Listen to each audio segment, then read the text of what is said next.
विद्यार्थियों, बीए प्रथम वर्ष की इस कक्षा में आपका अभिनंदन है। हम आपको आपके पाठ्यक्रम में निर्धारित गोस्वामी तुलसीदास द्वारा लिखित कवितावली के पदों की व्याख्या और भावार्थ बता रहे हैं। विद्यार्थियों, जैसा आपको पता है कि गोस्वामी तुलसीदास राम भक्त कवियों में सर्वश्रेष्ठ कवि हैं। उन्होंने रामचरितमानस के अतिरिक्त कवितावली में भी रामचरित्र के प्रमुख प्रसंगों का बड़ा मधुर और उत्कृष्ट वर्णन किया है। यह जो छंद हम आपको पढ़ाने जा रहे हैं, यह उस समय का है जब श्री राम वनवास प्राप्त होने के पश्चात वन की ओर जा रहे हैं और गंगा नदी पार करने के लिए वे केवट से नाव मांगते हैं। देखिए छंद, देखिए। रावरे दोष न पायन को पग धूर को भूर प्रभाव महा है। पाहन तेन बन बाहन काठ को कोमल है जल खाई रहा है। पावन पाय पखार की नाव चढ़ायो आयुष होत कहा है। तुलसी सुन केवट के बर बैन हसे प्रभु जानकी ओ रहा है। प्रभु राम ने गंगा पार होने के लिए केवट से नाव मांगी, तो केवट कहता है कि हे प्रभु, मैं आपको नाव पर तो बिठाऊंगा, लेकिन तब तक नहीं बिठाऊंगा जब तक मैं आपके चरण कमलों को धो नहीं देता। आप मुझे अपने चरण कमल धोने की अनुमति दें, उसके पश्चात मैं आपको नाव पर चढ़ाऊंगा। क्या कहता है वो? रावरे दोष न पायन। प्रभु, आपके पैरों का दोष नहीं है। पग धूर को भूर प्रभाव कहा। ये पग कहते हैं पैर। पैरों में जो धूल लगी है उसका ये महाप्रभाव, ये उसका प्रभाव है। आपका इसमें कोई दोष नहीं। ये तो आपकी चरणों की धूलि का दोष है कि उसका स्पर्श होते ही कोई भी वस्तु सुंदर स्त्री के रूप में परिवर्तित हो जाती है। पाहन तेन बन बाहन काठ को, क्योंकि आपके चरण कमलों का स्पर्श पाते ही पत्थर सुंदर स्त्री के रूप में परिवर्तित हो गया।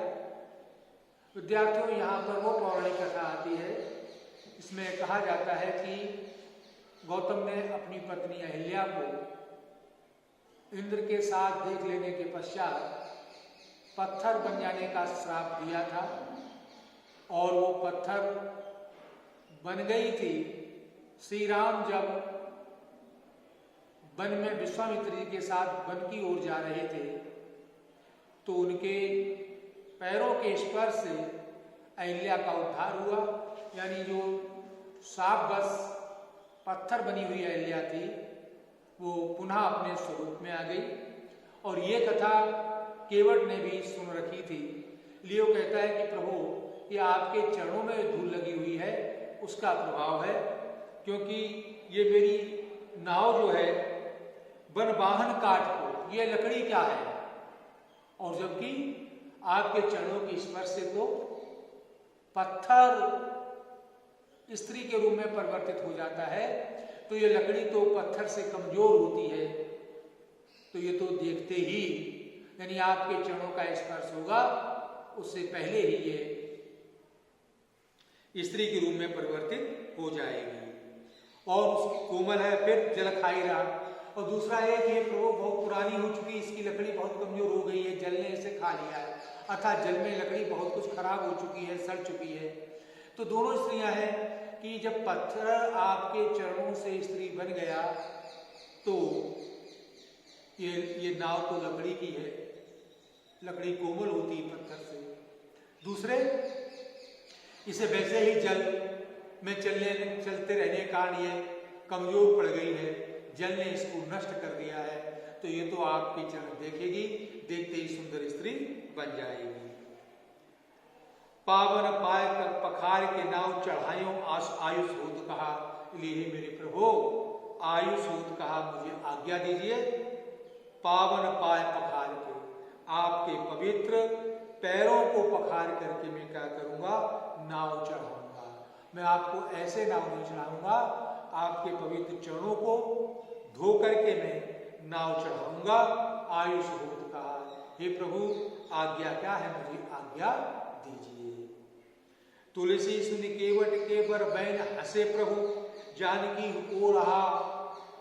तुलसीदास जी कहते हैं केवट के ये शब्द सुनकर के प्रभु श्री राम जो थे जानकी ओर, माता जानकी की ओर देखकर हंसने लगे। क्यों हंसने लगे विद्यार्थियों?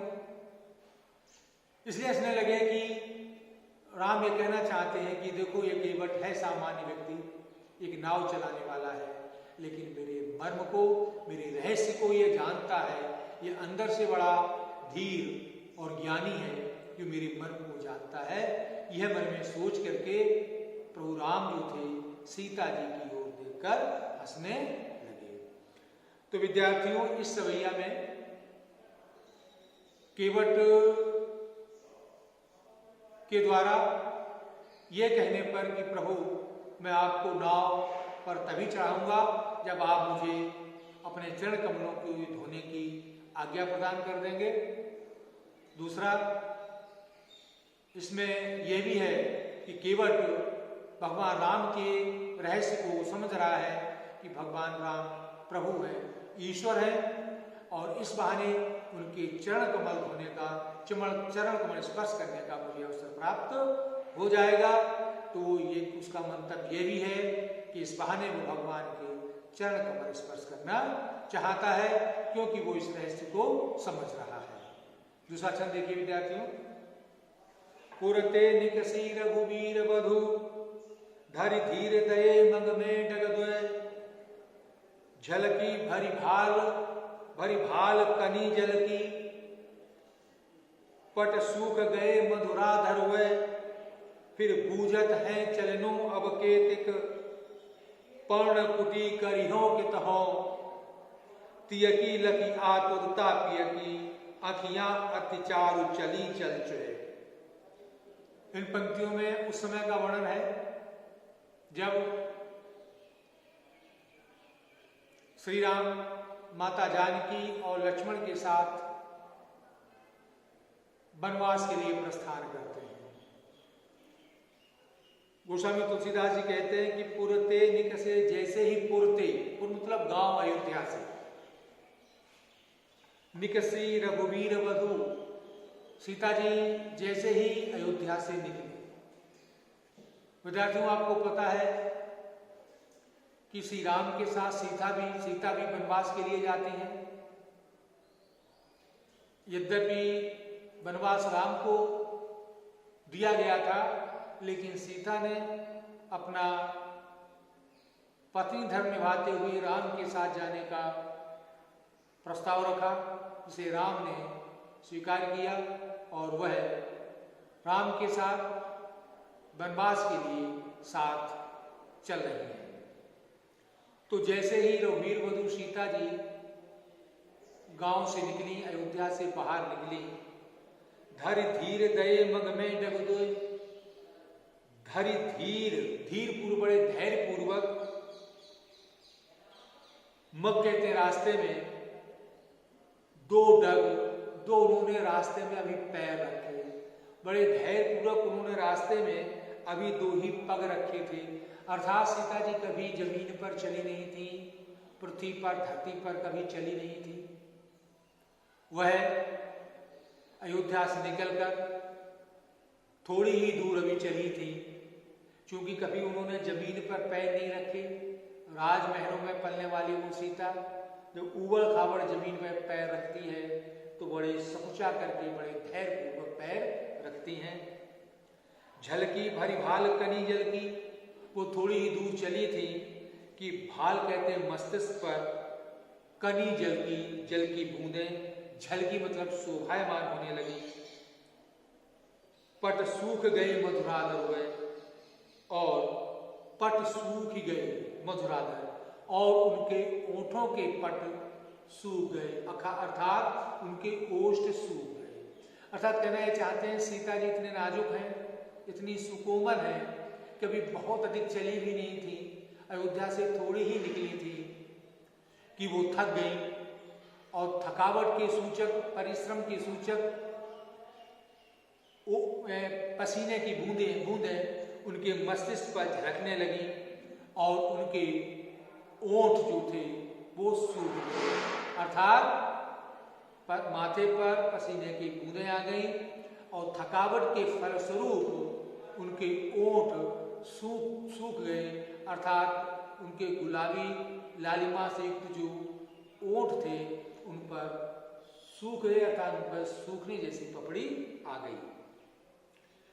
फिर बूझत हैं चलनो अब केतक, फिर पूछने लगती हैं अपने पति श्री राम से, चलनो अब केतिक, अब कितना और चलना है। अर्थात अरे मैं तो थक गई हूँ, मैं बहुत अधिक चली हूँ, अरे अब अपने को कितना और चलना है, अर्थात वन में हम कितना और अधिक चलेंगे।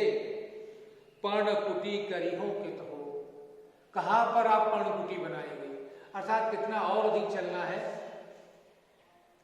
किस जगह पहुंच करके पर्णकुटी बनाएंगे।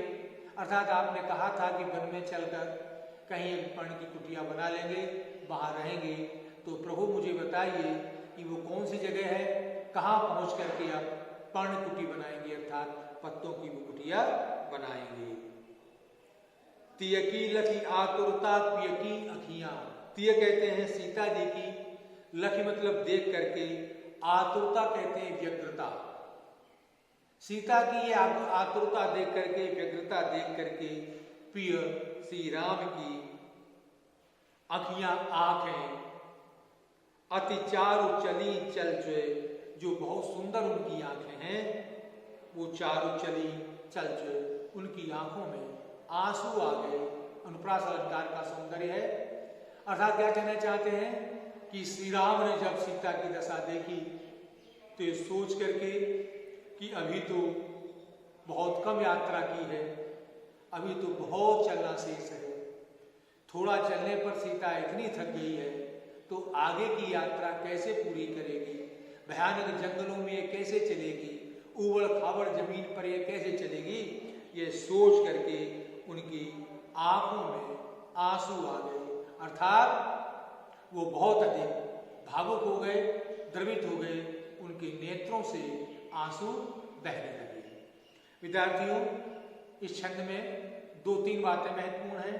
एक तो प्रभु राम की इसमें करुणाशीलता दिखाई है, उनका कितना द्रवणशील, भावुक और भक्तों पर कारुणिक दृष्टिकोण है, यह बताया गया है।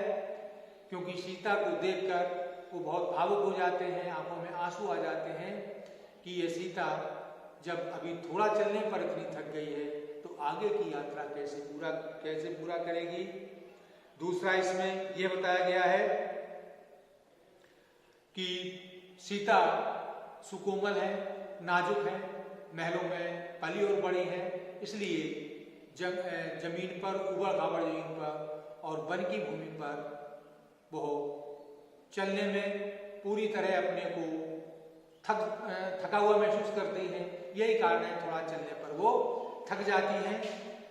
तो श्री राम को ये लगता है कि जब थोड़े चलने पर सीता इतनी थक गई तो आगे की यात्रा कैसे पूरा करेगी। विद्यार्थियों, इन छंदों में राम के वन समय का के दृश्य का, वन प्रस्थान करने के दृश्य का वर्णन है, ब्रजभाषा है, सवैया छंद है, और गोस्वामी तुलसीदास जी ने इस प्रसंग का बड़ा कारुणिक और मार्मिक वर्णन किया है। इस कालांश में यहीं तक। अगली कक्षा में कल हम आपके सामने पुनः नए छंदों के साथ आएंगे। तब तक के लिए